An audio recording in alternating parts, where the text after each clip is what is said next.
నేను మీ కీర్తన జనసేన పార్టీ రాష్ట్ర అధికార ప్రతినిధి. గత కొన్ని రోజులుగా మనం చూస్తున్నాము, కన్నా రజనీ గారు జనసేన పార్టీ నుంచి బయట వెళ్ళిన తర్వాత పవన్ కళ్యాణ్ గారి మీద అక్కసు ఒక విషం కక్కుతున్నారు. అన్నయ్య అన్నయ్య అంటూనే ఆమెకున్న విషం అంతా కక్కేస్తున్నారు.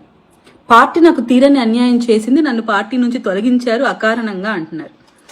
ముందు మనం మాట్లాడాల్సింది ఏంటంటే, ఏళ్ల తరబడి పార్టీకి కష్టపడ్డాను అంటున్న మీ స్టేట్మెంట్ని ఫస్ట్ వెనక్కి తీసుకోండి కన్నా గారు, కన్నా రజనీ గారు అని చెప్తాను. ఎందుకంటే మీరు జాయిన్ అయ్యిందే 27/2023 డైరెక్ట్ పార్టీలోకి మీరు జాయిన్ అయ్యారు అధికార ప్రతినిధిగా.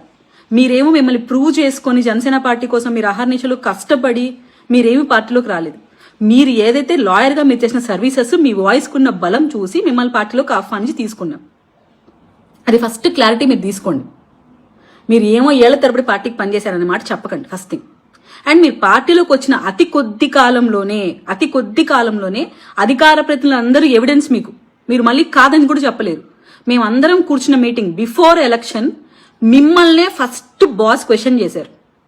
You are the first person, ఎందుకమ్మా ఇలా మాట్లాడుతున్నావు నువ్వు, అందరం కూర్చోన్నప్పుడు మిమ్మల్నే పాయింట్అవుట్ చేస్తే మీరు అప్పటికే ఒక ఎక్స్ప్లెనేషన్ లెటర్ కూడా ఇచ్చి ఉన్నారు పార్టీకి.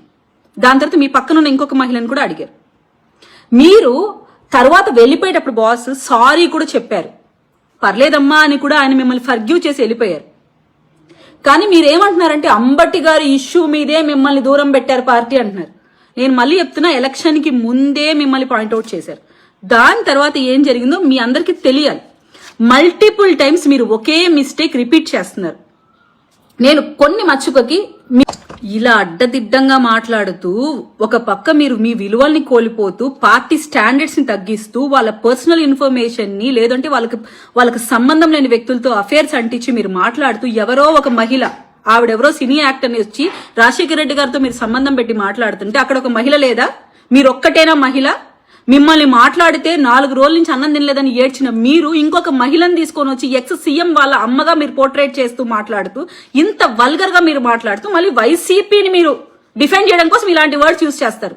ఇలా మీరు వరుసపెట్టి మాట్లాడుతుంటే ఏం చేస్తారండి పార్టీ? ఇవి మచ్చుకకి ఇంకా చాలా ఉన్నాయి. కాపులకు దూలెక్కువ, ప్రతోడికి మా కాపుయే కావాలి అని మీరు ఇంత వల్గర్ గా మాట్లాడుతుంటే ఏం చేయాలి రజనీ గారు?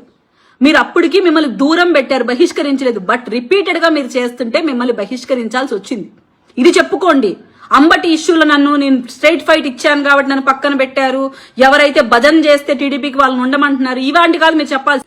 ఇంకా మొన్న మీరు మాట్లాడిన స్టేట్మెంట్స్, ఎస్పెషల్లీ పవన్ కళ్యాణ్ గారి ఆరోగ్య పరిస్థితి మీద మీరు చాలా సెటైరికల్ గా, అండ్ అది ఒక మహిళగా మీరు చేయాల్సిన విమర్శ కూడా కాదు, కానీ ఎంతో దిగజారి మీ స్థాయిని మీరు తగ్గించుకొని ఒక పార్టీ అధ్యక్షుడిని వ్యక్తిగతంగా విమర్శించడం. ఏసీ రూమ్ లో ఉన్నాడా, ఐసీయూలో ఉన్నాడా? అండ్ ఇంకొక విషయం ఏంటంటే, మీరు లాయరా డాక్టర్ నాకు ఇంకా అర్థం కాలేదు. ఎందుకంటే ఒక లాయర్ చేయాల్సిన పని ఏంటో, ఒక డాక్టర్ చేయాల్సిన పని ఏంటో కూడా మీరే చెప్తున్నారు. ఎప్పుడు ఆపరేషన్ చేసుకోవాలో, ఎవరికి చేయాలో, ఏ టైంలో చేయాలో కూడా మీరే చెప్పేస్తున్నారు.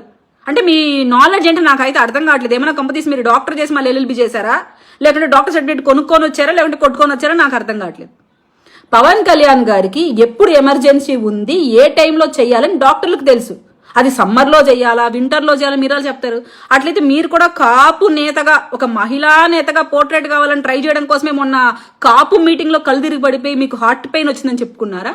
అంటే నేను కూడా వ్యక్తిగతంగా మాట్లాడకూడదు, కానీ వ్యక్తిగతంగా మీరు విమర్శించినప్పుడు, మీ స్థాయిని మరిచి మీరు ఒక పార్టీ అధ్యక్షుడిని మాట్లాడితే తప్పు కాదేమో. అంటే మీరు కూడా ఒక కాపు వీర మహిళగా పోర్ట్రేట్ అవ్వాలనుకుంటున్నారా? అందుకే ఆ మీటింగ్కి వెళ్ళి అక్కడే కింద పడిపోయారా? ఎలా మాట్లాడతారు ఇలా? ఒకప్పుడు వైసీపీని ఎలా మీరు మాట్లాడారో, అమరావతిని నాశనం చేశారు, మహిళల్ని ఇబ్బంది పెడుతున్నారు, ఉద్యోగాలు లేవు, ఈ ప్రభుత్వం కల్లోలం చేస్తుందని మీ నోటితో మీరు మాట్లాడిన మాటలే. ఒక ఛాన్స్ ఇస్తే 151 సీట్లు దగ్గరుండి రాష్ట్ర ప్రజలందరూ గెలిపిస్తే ఈ రోజు ఆయన చేసిన నిర్మాణం, రాష్ట్రానికి అమరావతి లేదు, పోలవరం లేదు, రాష్ట్ర భవిష్యత్తు లేదు, జాబ్ క్యాలెండర్ లేదు, ఇసుక రేట్లు పెరిగిపోయినాయి, మందు క్వాలిటీ లేని, కాస్ట్ ఎక్కువైనటువంటి మందు తాగి XYZ ఇవన్నీ చెప్పారు. కానీ ఇప్పుడేం చెప్తున్నారు? అసలు జగన్మోహన్ రెడ్డి గారు ధర్మం అంటే జగన్మోహన్ రెడ్డి గారు అంటే ధర్మం అంట.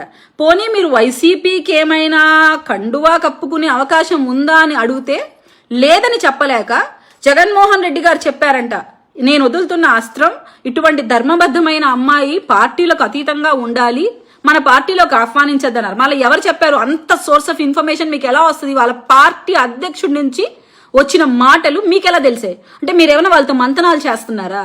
అంటే ఎందుకు అనాల్సి వస్తుందంటే నేను చేరనండి, గౌరవ జగన్ రెడ్డి గారు నేను చెయ్యనండి అని చెప్పాలి. అంటే జనాల్లో నాయకురాలుగా ఎదగనివ్వండి. ఎందుకు ఒక పార్టీ ముసిగేందుకు పోరాడుతుంది? ధర్మంగా ప్రతిదానికి ఎవిడెన్స్ తోనే నేను మాట్లాడుతున్నాను. అంటే మీరు ఆ కండువా కప్పుకోవడం కోసమా, లేకుంటే ఆ కండువా నీడ కింద ఉంటూ ఒక మహిళగా సానుభూతి పొందుతూ పవన్ కళ్యాణ్ గారి మీద విషం చిమ్మితే మీ మాటలకు విలువ వస్తుందనా? డైరెక్ట్ కండువా కప్పుకుంటే విలువ ఉండదులేండి, మేము కూడా అంత ఎర్రోళ్ళమేం కాదు, కానీ వినడానికి మీ మాటలు డైరెక్ట్ కండువా కప్పుకోకూడదు.